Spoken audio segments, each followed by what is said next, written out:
and welcome to Black Cats Chat, the international fans podcast for Sunderland FC. My name is Lee, and I'm in Bilbao, and we're back shortly after full time in a disappointing 3-1 home defeat for the lads against Fulham. To go over the match with me, I've got two guests from the international fan base. I've got Robin Bond in the Czech Republic, in Prague. Robin, how are you, mate? I'm good, thanks. Well, could be better, but yeah, I'm here. But we've still got our shirts on, loud and proud, eh? Exactly, Uh, exactly. and our second guest is Radoslav Kalisanov. He's in Bulgarian Sofia. He's part of the Bulgarian Supporters Association. Rado, how are you, mate?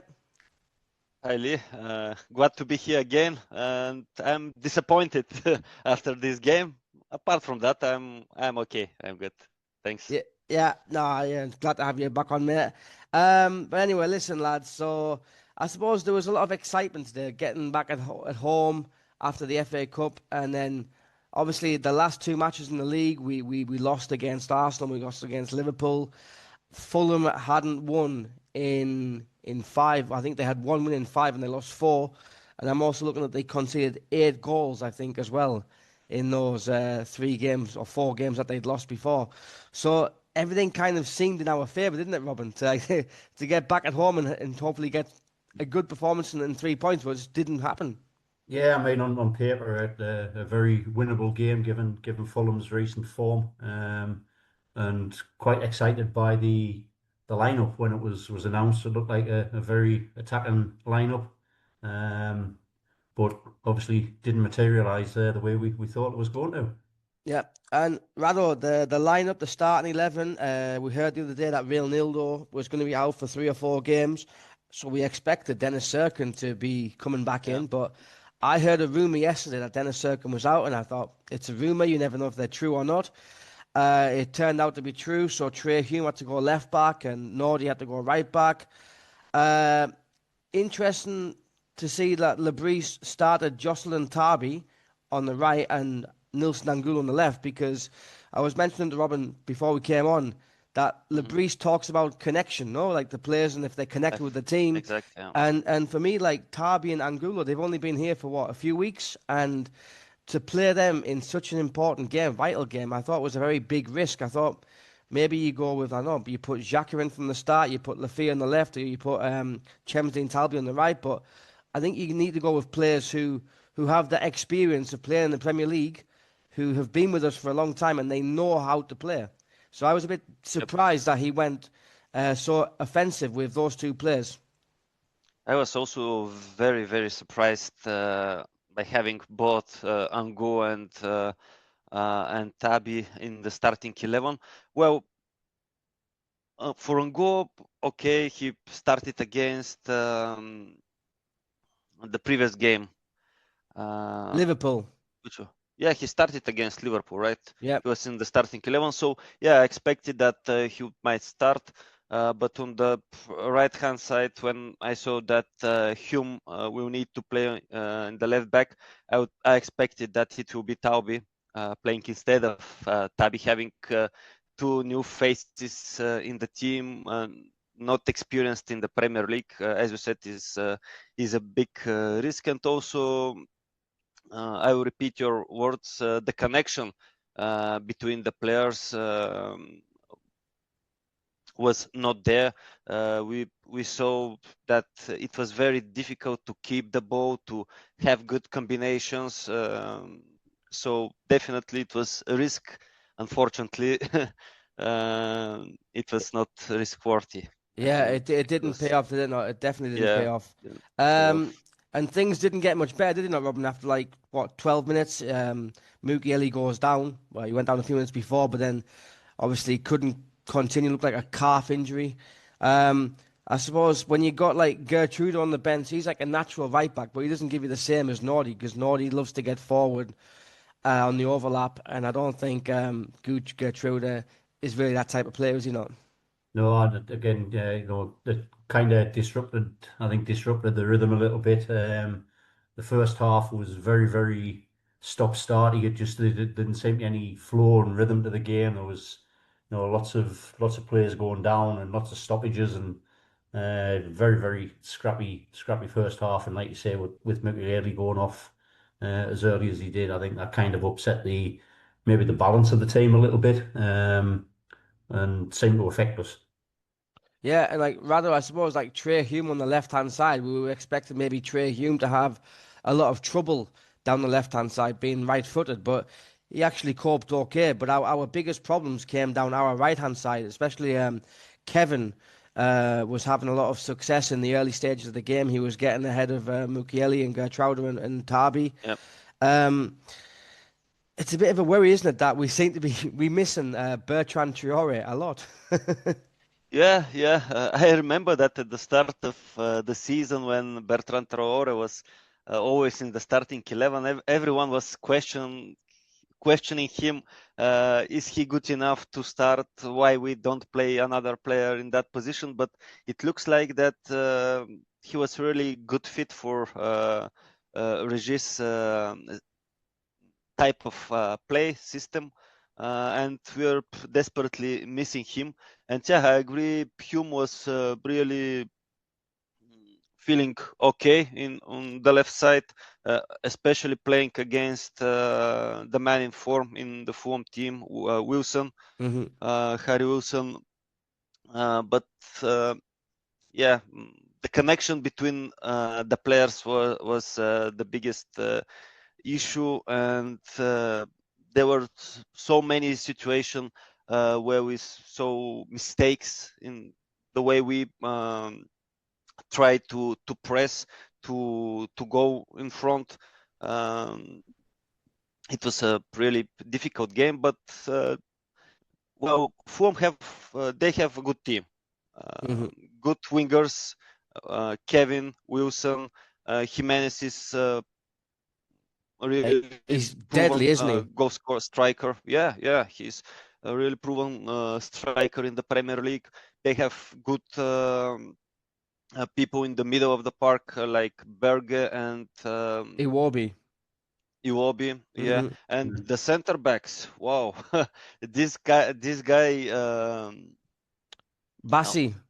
Bassi. Yeah, he's a impressive. monster, isn't he? Yeah. Since the start of the season, I'm watching him, and he's definitely very good center back. And he was a big miss for Fulham while he was on African Cup of Nations. So yeah, a difficult afternoon for us. Yeah. at the end. And Robin, once again, for me, like playing at home, when we've had such a good home record, like you got to get the fans on board as well, haven't you? You got to kind of show a bit of urgency, a bit of intensity. And I thought we lacked that until like the 23rd minute, when I think it was just like Brian Robbie just went into close down. They basically closed them down, won the tackle, and it was a goal kick. But that got the biggest cheer of the game, and I thought we were lacking that throughout. And to be honest, that's where we looked most dangerous, when we were winning the ball high up the pitch. Because I think when we were playing out from the back, we just kind of looked a bit nervy. We didn't know where to pass to. Alderete and Ballard were a bit on edge about passing to Sadiki or Diarra or Lafi, to the full-backs as well. So I think we need to start playing on the front foot a lot more, because the fans do not get behind the team when there's nothing to shout about, is there not? Yeah, well, again, I think Fulham did a good job of coming out and doing what I think most managers would say to teams going to the stadium, like go out and silence the crowd, keep the crowd silent. And you're right, there wasn't a lot of intensity. We weren't getting the ball forward very quickly, losing possession quite a lot. And then I think just like I said before, the disruption with the injuries and a couple of players going down, it was the first half. It was just hard to get any sort of rhythm going. And I think I'm right in saying that we probably only had one shot on target in the first half. I think in the whole game, didn't we? Something like Yeah. that. It wasn't. Yeah. Well, I think who was it? Somebody had a shot from the edge of the box. Sadiki had a shot in the second half. Yeah, Sadiki had a shot from the edge of the his box. left foot, but no, just a lack intensity and fizz. Yeah, no, absolutely. I mean, Sessegnon had a shot and Kevin had a chance as well. But Rado, I was a bit annoyed by the referee. Not overall, but I think there was a time in the first half when Sander Berge did two clear fouls where he pulled the shirt of two different players, and he didn't get a yellow card for either of them. On another day, he could have got 2 yellow cards for both in the red. That's true, especially the one against Lufe, because he was clearly going in attack, and the foul was from behind. He kept him, so definitely it was a yellow card, and I was surprised. Also, but maybe we'll come to that later with the penalty. Okay, it was a clear foul, but according to me, there was an offside. But maybe we'll come to that later during the discussion. So yeah, I was not happy with the referee, but he was not the main issue. Let's say that way. No, absolutely not. He wasn't the main issue, but we didn't play, as you both said, on the front foot.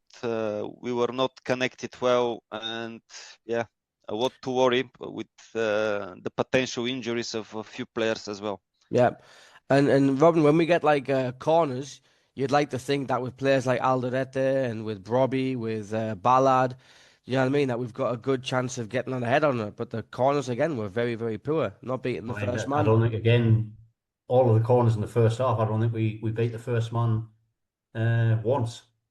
I think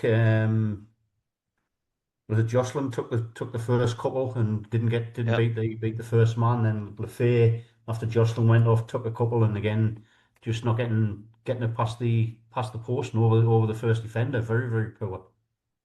Yeah, and then Rado, obviously, after 11 minutes, we had Mukeli go off, but then after, 30-something minutes, we had Jocelyn go off, seemed to get a knock on his foot. He must be really disappointed on his Premier League debut. He didn't have the best of games because he had a couple of bright moments, but then he had a couple of difficult moments defensively.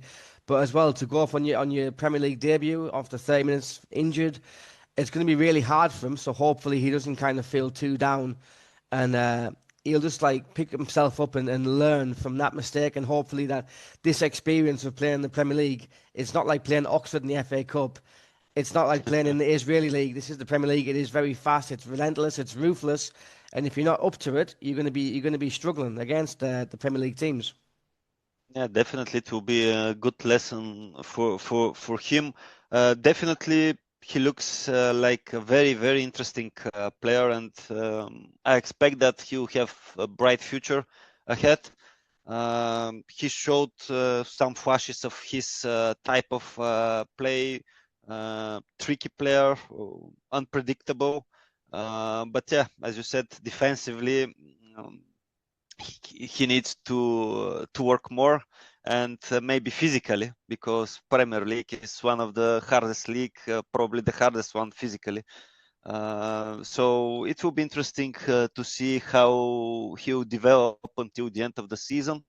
Hopefully the injury is not too serious, and I guess this will be the season that he'll connect with the team. He'll taste the Premier League, and the next season we can expect more from him. But from what I have seen so far, he is really a rare player. Yeah. It will be interesting to see how he develops. He does look very raw, but he looks like a person that when he gets used to the speed of the Premier League, that he looks like a player that will excite Sunderland fans. Exactly. Yeah. Similar to Ahmad. I suppose, Robin, it was good news that just before half-time when Kevin got injured for Fulham and he went off because he looked one of their dangerous players, didn't he, on the left-hand side? No, he did. He looked very, very quick, and it was I watched they kept replaying the challenge, and it was very difficult to see. I think I don't know if Hertrauder stood in his... No, I think it was Hertrauder might have stood in his toe or something like that. Yeah, it's kind of stood in the front of his toe, but he seemed to be in a lot of pain for what looked like a fairly innocuous challenge. Yeah, I would imagine that if he stood on his toes and it's cold, it's like it might be a few broken toes in there. But I mean, Robin, in the first half, when you've got Angulo on the pitch, when you've got Jocelyn on the pitch, both players that like to get the ball, run at the players, I thought that we didn't use them enough. We didn't get the ball, and we found it very difficult to get the ball to him. What I found is that it was just like going in triangles between Ballard, Alderete, and the fullbacks, or in the midfield, and then we just end up booting that long ball up the field. And then we didn't really get the ball to Angulo's feet or Tarbi's feet. When we did get the ball to Angulo's feet, he did a couple of nice runs and he put a few balls into the box, but we just struggled to get that pass to them at their feet. We were just going long ball, and the long ball wasn't working. Yeah. I mean, both, what can you play with two very, because they look similar types of players. They look like players who both want to run at people, and there were flashes of positive things from them. They both look like they could go past players. But you're right, we didn't seem to play down the flanks. It was more balls up to Robbie, who had a pretty rough day today. He didn't really win much. Their two centre halves did a very good job of controlling them. And Rado, so I mean, half time 0-0. It wasn't a very good first half, from our point of view. And I was listening to the Sky Sports commentary. Don Goodman, ex-Sunderland player, was saying, "You'll know for sure that Sunderland will come out a different team second half." And I was certainly hoping that.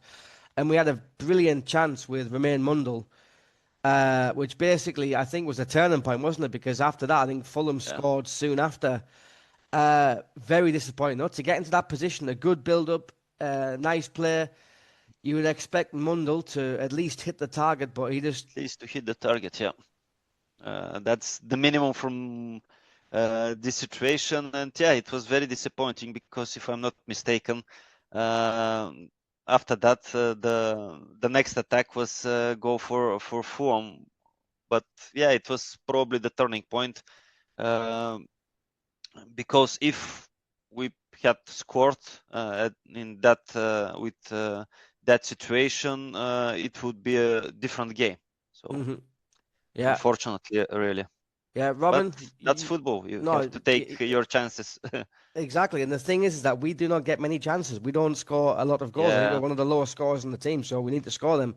Robin, before we look at the goal for Fulham, the first one, what were your thoughts on that Mundle chance? Well, I think he did the hard bit well to create the space, and like you said, his first touch was good as well.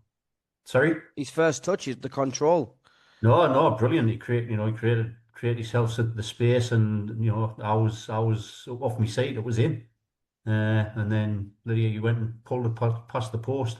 Well, you got to be hitting the target from that far out, and at least working the keeper. Yeah, I don't know if you saw at the end of the game, the cameras like zoomed in on Mundle, and he had his head in his hands. He looked really, really, really down. I don't know if that was because he might have taken a knock, or if he was just like regretting that chance. I don't know, Rado, what did you make of that? The reaction of Mundle in the game? He looked really upset. Yeah, I saw a photo of that moment, and he really looked very upset. I don't know what's the reason, probably that he didn't take this particular chance.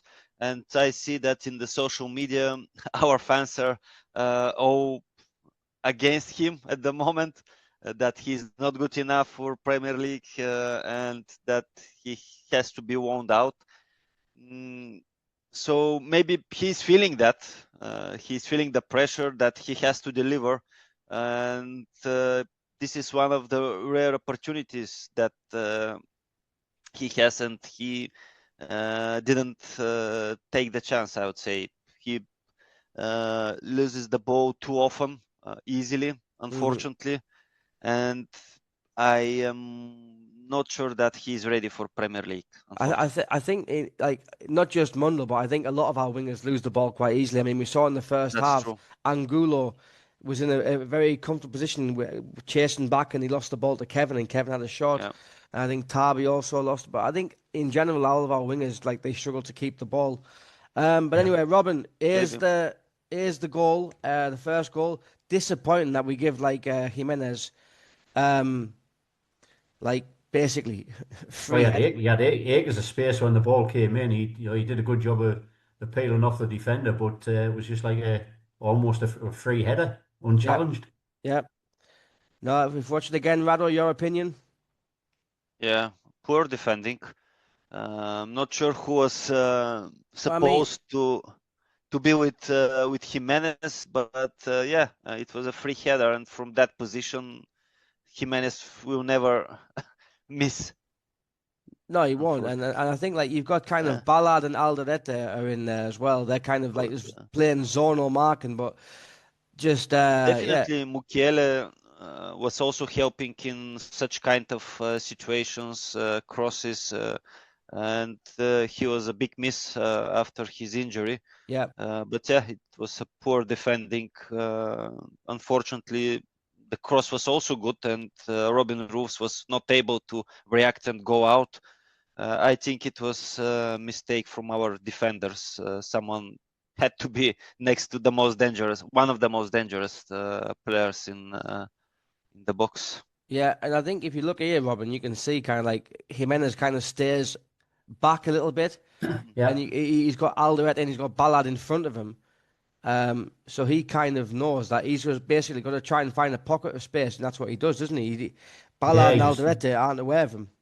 Yeah, he kind of came from nowhere, and like I say, an easy, unchallenged header, and he took the goal well, to be honest. But yeah, and then obviously we've got the second goal, which was a penalty. But before we look at that, Rado, was it a penalty? Was there any complaints from you, Brian Robbie, pulling the shirt of Bassi?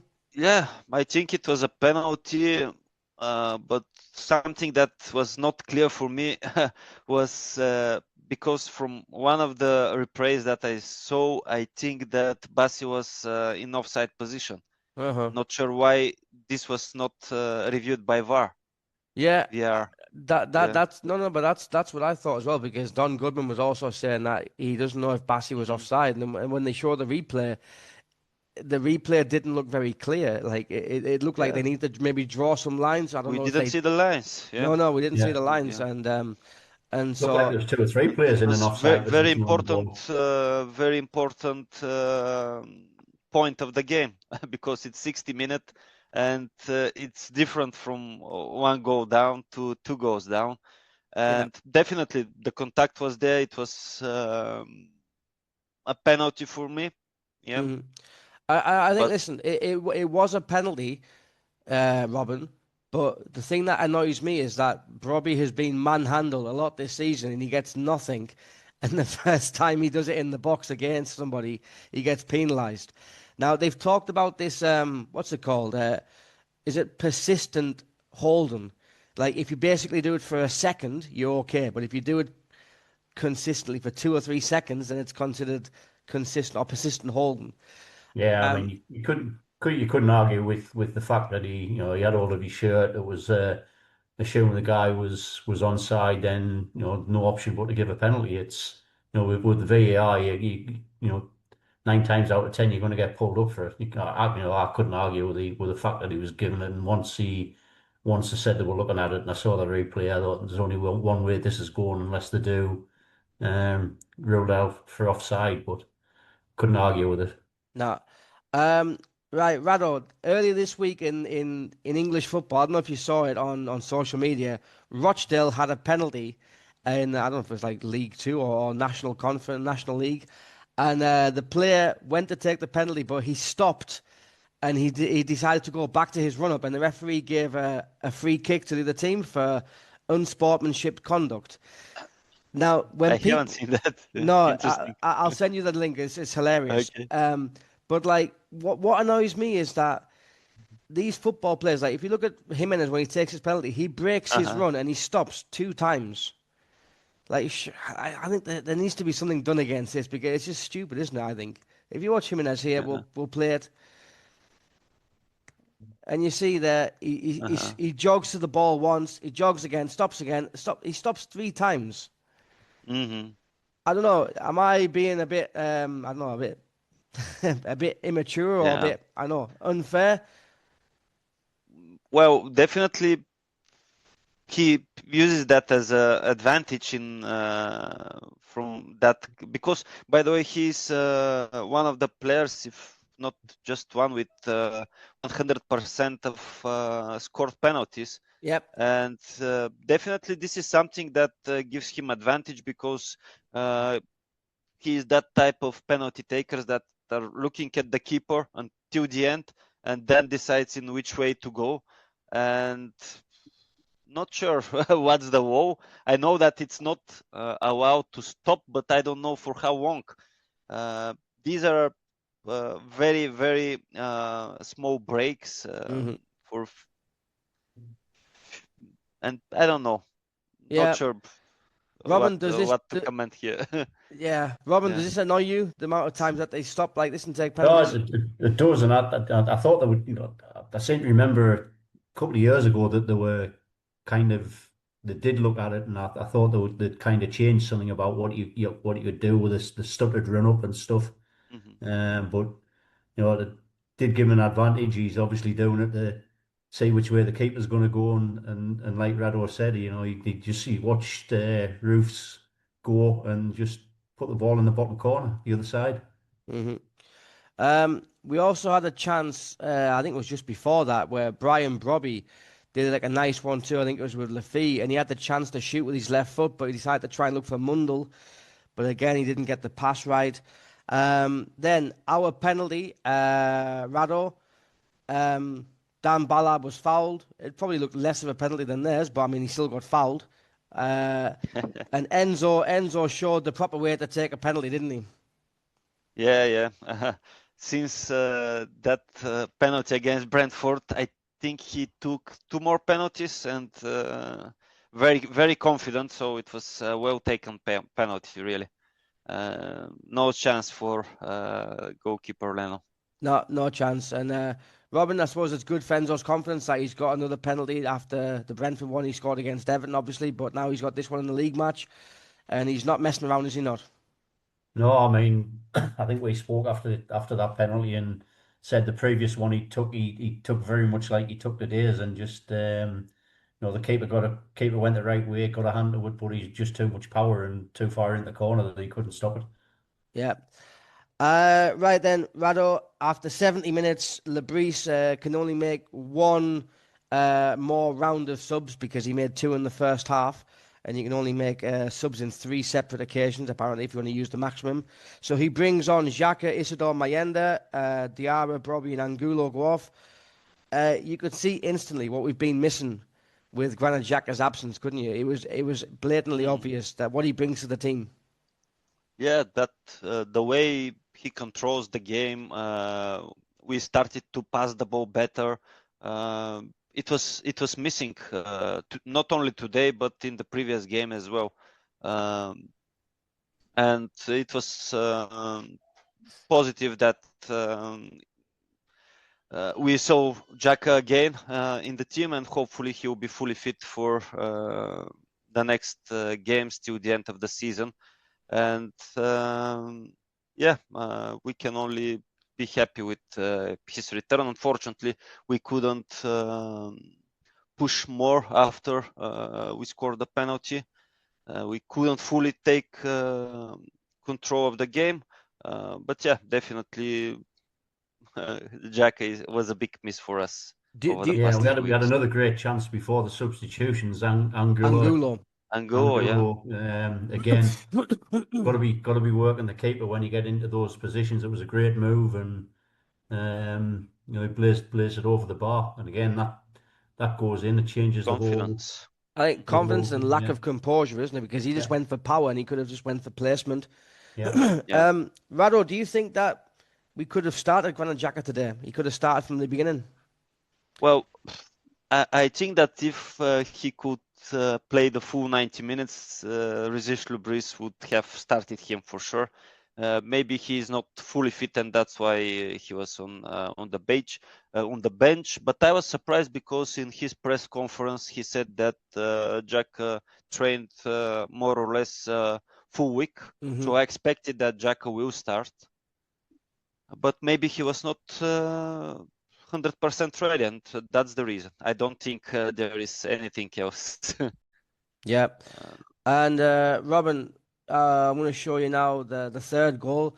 It's kind of worrying how easy teams get past us on the counter-attack, isn't it, I think? Yeah, I mean, we're obviously pushing to try and get the equaliser, and was it Wilson? I think absolutely fantastic. He's running the ball was inch perfect. A great finish.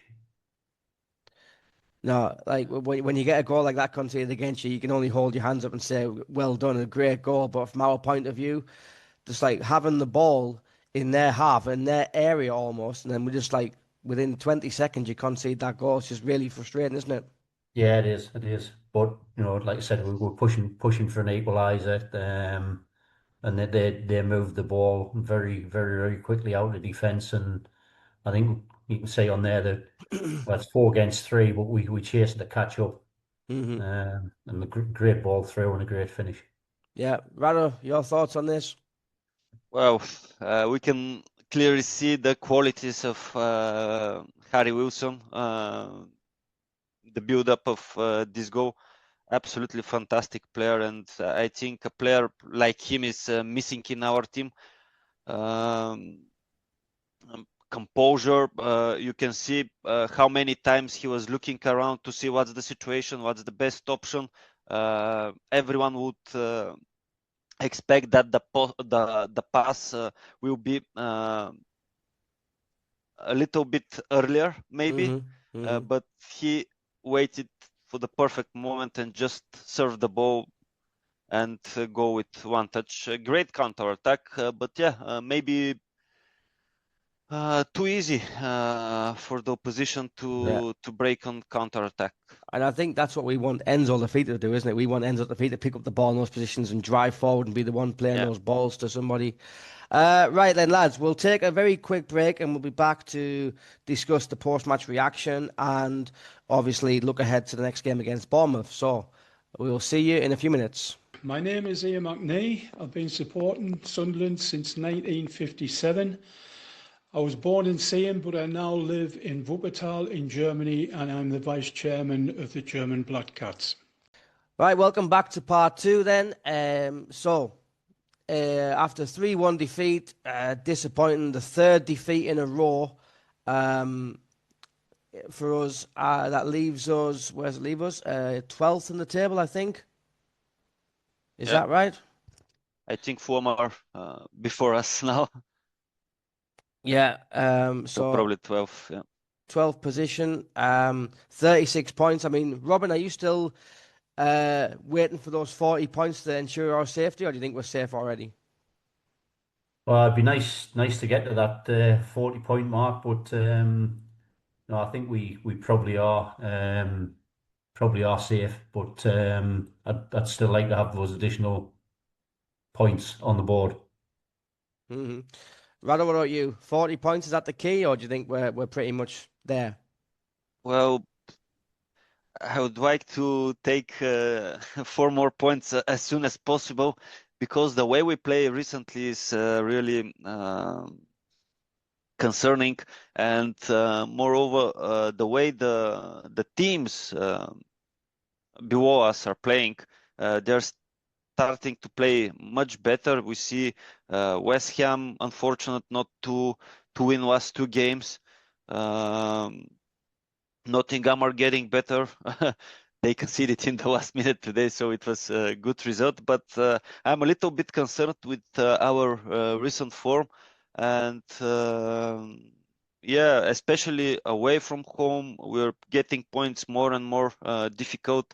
At home, last 2 games were not playing well, so difficult times. Hopefully, with the return of Granit Xhaka, the team will start to play more confident, and we'll get a few points in the next few games, and yeah, we'll be 100% safe after 3 or 4 more games. Hopefully, really. Yeah, well, Robin, I mean, the injuries seem to be piling up because obviously Mukiele went off today, Tarby went off, Dennis Serkin is out with a hamstring injury. I don't know how bad it is, but Reynolds got a bad knee, so he's going to be out for 3 or 4 weeks. We are going to have to start. Robbie looks like he's going to be out as well. Is that right, really? Robbie? Yeah, well, I think he went off with seemed like a groin injury. He went off with today. He was hobbling about a lot before they actually took him off. So it looked like a groin strain, which, if it is, will be 2 or 3 weeks out at least, I would have thought. Yeah, I mean, so now we're having to see kind of like again things that we don't want to see. We like playing square pegs in round holes. Trey Hume at left back. I mean, I would like us to see us just like get a normal back four, Granit Xhaka in front of that back four, because I think Rado, when we saw Granit Xhaka come on today, we saw a big difference, didn't we? Because he was just sitting in front of the defenders, and he was making himself available to pick up the ball, Yep. keep it simple.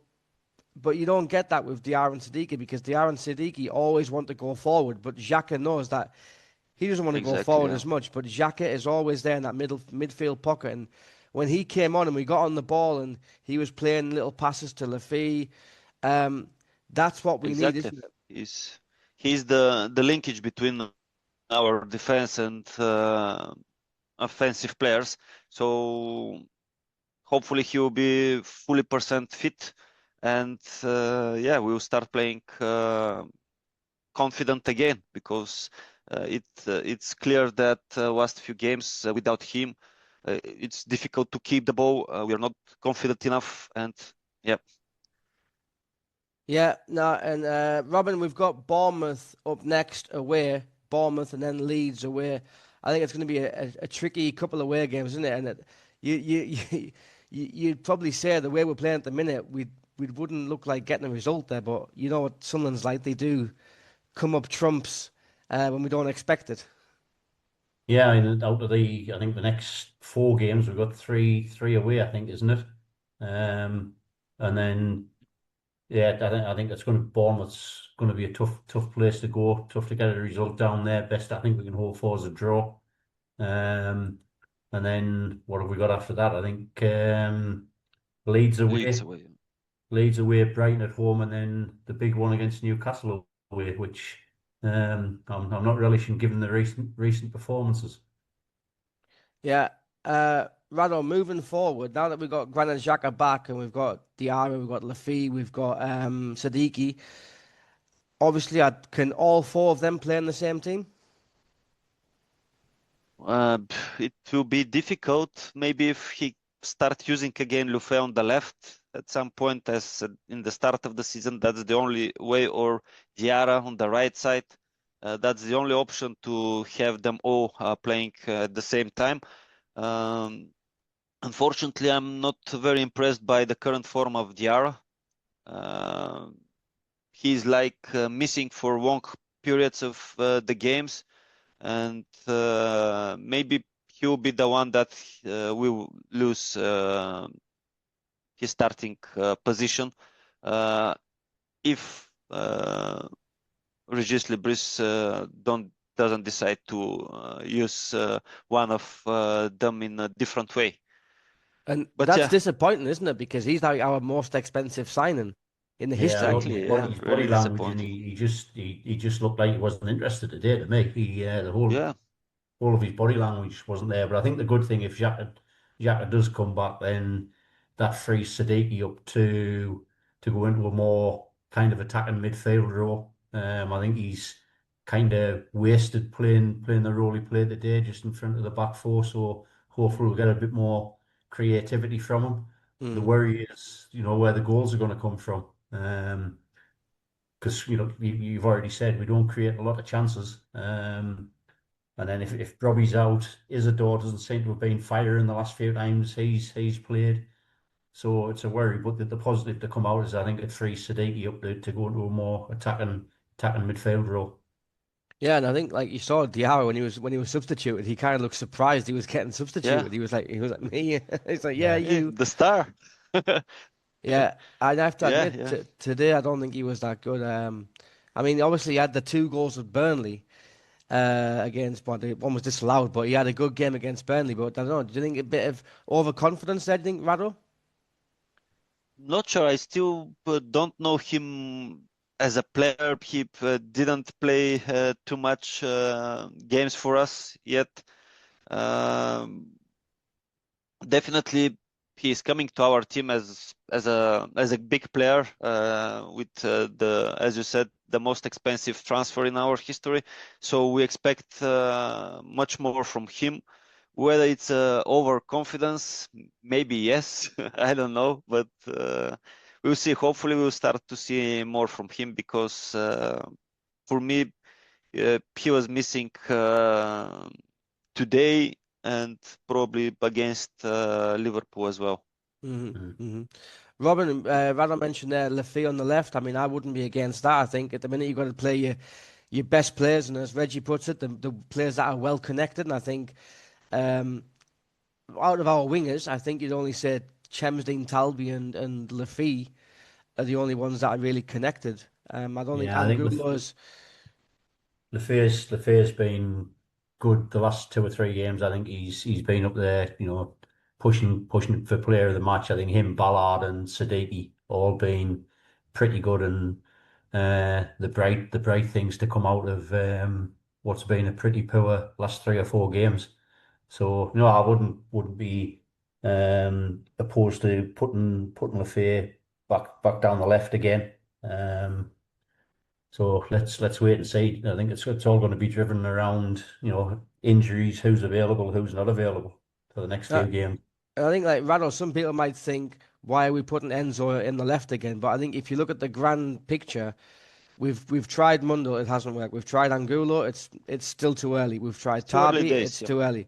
They need more time. We've tried Talby. I mean, for me, Talby should be starting. I think he's unlucky enough to start. But would you think that playing Lafay is probably the best option right now, because we know we're going to get from Lafay?